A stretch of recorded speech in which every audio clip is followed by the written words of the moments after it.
Hej, jeg hedder Philip. Jeg kommer fra Trostrup, og jeg vil gerne vise, hvordan man binder en butterfly. På butterflyen der har du to ender, hvor de i princippet ligner en fisk, hvor du har hovedet og hvor du har halen. Det der sker, det er, at du tager den, hvis du er højrehåndet, så tager du den venstre del og lægger hen over den højre del, lige hen over der, hvor fiskens hoved starter. Så tager du den venstre del og stikker op under og strammer til.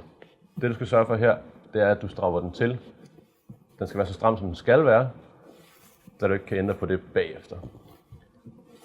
Den højre del, altså den, der ligger ovenpå, den skal være en lille smule længere end den venstre del, der ligger nedenunder. Den lange del, den tager du så og smider over skulderen. Den skal vi ikke bruge til noget lige nu.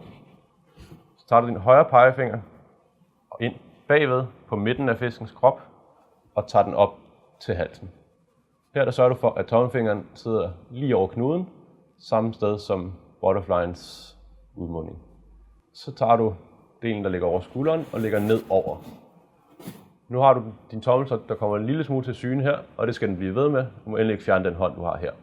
Den her del, den tager du lige ind, så der er plads til, du kan komme op til tommelfingeren. Så tager du din højre pegefinger på midten af fiskens krop, og trykker den op til tommelfingeren. Og ind i det hul, der er kommet. Så kommer der en lykke her, og du har en lykke her. Den hiver du i, og sørger for, at du strammer knuden tæt til. Det kræver lidt tilretning til sidst, men i sidste ende så ender du ud med at have en ganske nydelig butterfly.